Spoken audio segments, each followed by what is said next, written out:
When you hear the word introvert, what comes to mind? Is it a shy person, daydreaming at a gathering, or a quiet student who rarely speaks up?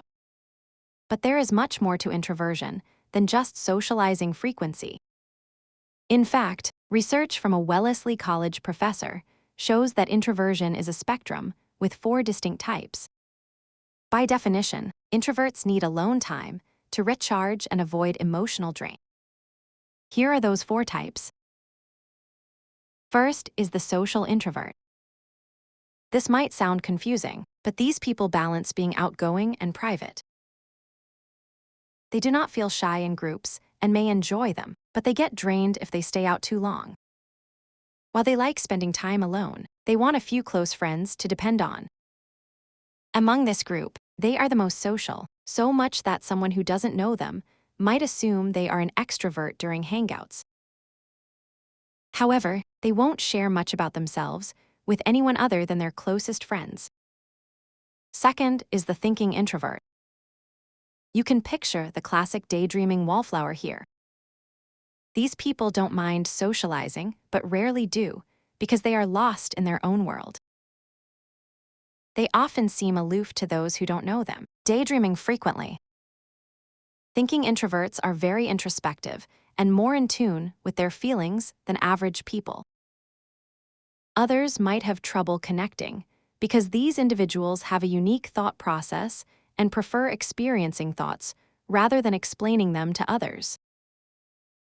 Third is the anxious introvert. Do you know someone who replays social encounters in their head, thinking about what they said or could do differently? A better label might be shy introvert to differentiate from anxiety disorders. These individuals crave solitude even with friends and are uncomfortable in new or large social situations. They analyze their behavior whenever in public. It is important to distinguish this from social anxiety disorder. While any personality type can experience anxiety, avoiding necessary social situations due to physical reactions like shaking, increased heart rate, or nausea indicates social anxiety rather than shyness. This requires professional attention. Fourth is the restrained introvert. Now this is your introvert next door kind of type. They get uncomfortable if rushed into situations, especially social ones. Restrained introverts are reserved and thoughtful and do not like change.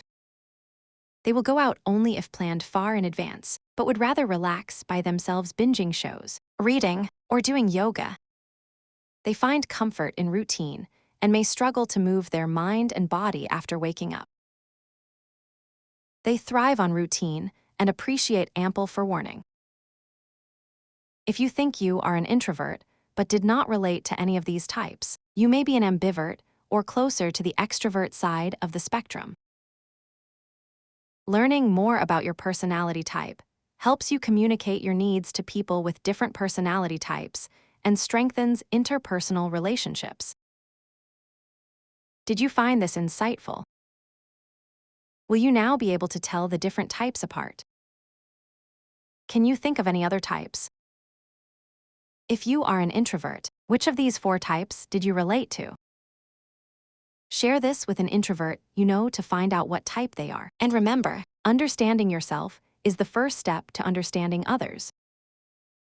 Thanks for watching. If this boosted your brain today, stick around for the next one.